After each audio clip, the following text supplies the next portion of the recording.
Assalamualaikum warahmatullahi wabarakatuh. Waalaikumsalam. Selamat pagi semuanya. Apa kabarnya? Alhamdulillah baik. Alhamdulillah baik. Ya, tolong kameranya dinyalakan supaya saya bisa melihat wajah-wajah cantik dan tampan kalian semuanya. Rihani, Apita, Ajeng, terima kasih. Pada kesempatan kali ini kita akan belajar untuk materi berikutnya, yaitu format multimedia pada halaman web. Namun sebelumnya saya ingin merefleksi. Jadi dari pekerjaannya kemarin itu yang sudah mengumpulkan tugas evaluasinya itu dari 33 siswa sudah mengumpulkan semua. Ini khusus kelas 11 RPL 1. Kemudian yang tugas proyeknya atau tugas skripnya hanya 17 siswa yang mengumpulkan. Nah, kalau kalian ada kendala di dalam prakteknya, saya harapkan kalian bisa praktek menggunakan HP Android kalian. Kalian bisa download salah satu aplikasi web editor di HP. Ini ada beberapa yang saya contohkan dan masih banyak lagi. Kemudian di akhir pembelajaran ini nanti kalian tetap diminta untuk mengerjakan tugas. Kita masuk pada materi format multimedia. Di situ ada 2 tugas yang harus kalian kerjakan, yaitu LKPD dan formatif. Di LKPD-nya, di situ ada proyeknya. Nah, untuk proyeknya nanti kalian upload skripnya di Google Form ini. Tema kali ini kita akan belajar tentang format multimedia pada halaman web. Kompetensi dasarnya itu ada di 3.4, yaitu menerapkan tampilan format multimedia pada halaman web, dan 4.4 membuat pose HTML untuk menampilkan format multimedia.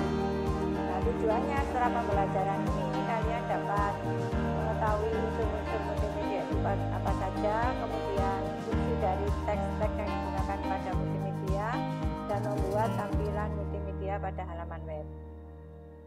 Nah, pada akhir pembelajaran ini kalian diminta untuk mengerjakan evaluasi, yaitu tentang penilaian pengetahuan di soal tes pada Google Form dan keterampilan di soal project pada Google Class yang sudah di-share ke kalian. Juga penilaian sikapnya tentang kehadiran dan keaktifan kalian dalam belajar. Baiklah, saya masuk ke materinya. Sekarang kita lihat pengertian multimedia itu apa. Jadi, penggunaan beberapa media yang berbeda untuk menggabungkan dan menyampaikan informasi dalam bentuk teks, audio, grafik, animasi, atau video. Secara umum, unsur multimedia ada 3. Ada gambar, ada audio, ada video. Gambar kalau bergerak mungkin masuk animasi, grafik itu juga masuk ke dalam gambar. Nah, kemudian ada audio sama video. Contohnya kalau kita lihat di web-web yang sekarang bisa kita akses atau kita lihat, itu seperti ini penggunaan unsur multimedia. Jadi kalau sebuah halaman web tanpa ada gambar, itu kelihatannya kurang menarik. Ya. Kemudian kita lihat teks apa saja dan apa saja fungsinya di dalam format multimedia. Yang pertama tadi kita tahu gambar. Gambar itu teks yang digunakan adalah image. Ada audio, itu menggunakan audio seperti ini teksnya. Kemudian ada video. Untuk audio dan video maka dibutuhkan teks tambahan, yaitu source. Kalau di image tidak. Kemudian kita lihat dulu yang image itu punya atribut apa saja. Yang pertama adalah src, source-nya, yaitu untuk menunjukkan link gambar yang akan ditampilkan. Ada alt, kalau seandainya link gambarnya tidak bisa tampil maka ada keterangan. Nah, keterangan itu kalian letakkan di alt. Ada height atau width untuk mengatur tinggi dan lebar gambar. Nah, untuk height dan width ini kita tidak bisa menggunakan dua-duanya, tapi harus digunakan salah satu, karena kalau dua-duanya digunakan nanti gambarnya tampilnya tidak proporsional. Kemudian sintaksnya seperti ini. Sintaksnya image src, nama filenya tentunya kalau gambar dia bisa extension JPEG, PNG atau GIF, kemudian masukkan di dalam tanda petik. Nah, kalau seandainya dia tidak tampil, ada alt, teks keterangannya apa. Nah, ini contohnya. Untuk audio. Nah, di audio itu ada kontrol untuk mengaktifkan tombol play, pause, dan stop supaya dia tidak otomatis dijalankan. Kemudian ada autoplay kalau kita ingin memutar itu secara otomatis. Dan loop kalau kita ingin mengulang-ulang audio tersebut.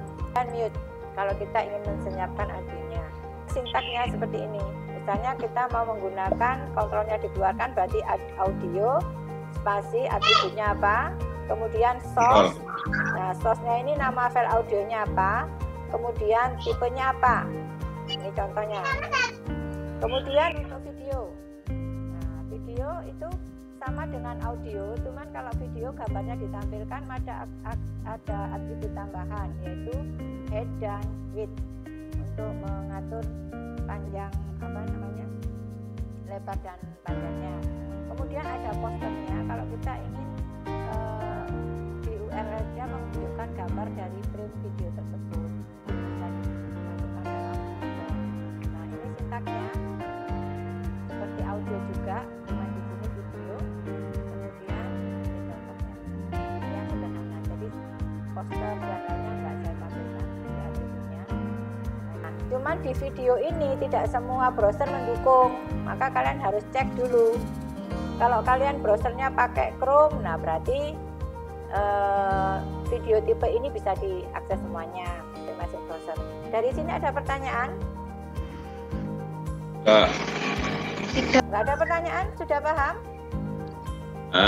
Sudah. Yang lain nggak ada ya? Nah, sekarang coba kalau nggak ada pertanyaan, disimpulkan Medo materi pagi ini apa?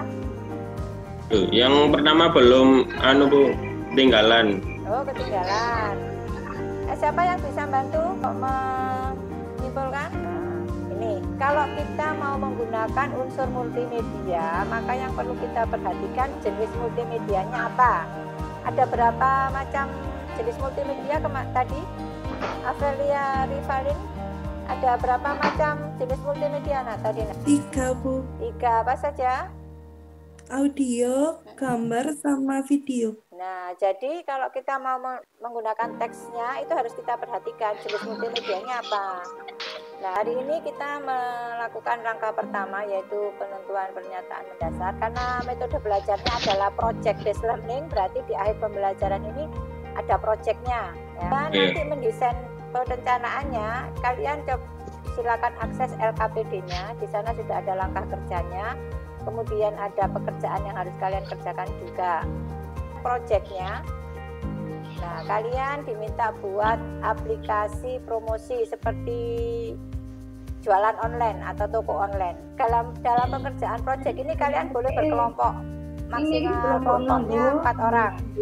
Tapi dalam pengumpulan tugasnya tetap perorangan. Nah, langkah selengkapnya kalian bisa baca di LKPD yang ada pada Google Class alamatnya ini.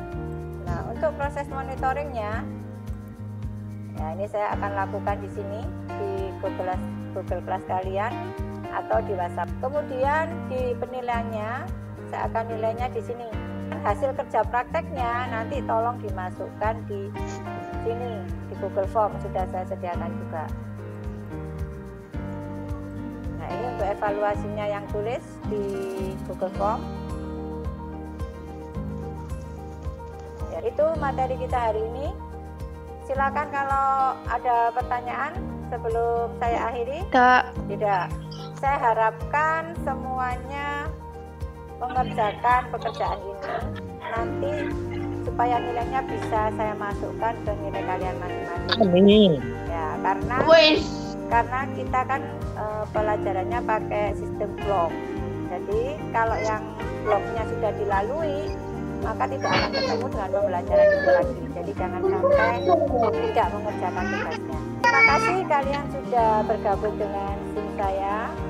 Jangan lupa jaga kesehatan di masa pandemi. Semoga masa ini segera berlalu dan kita bisa berjumpa lagi dalam pembelajaran secara normal di sekolah. Bisa bertemu bertatap muka. Saya akhiri dulu. Assalamualaikum warahmatullahi wabarakatuh. Terima kasih semuanya. Waalaikumsalam warahmatullahi wabarakatuh. warahmatullahi wabarakatuh.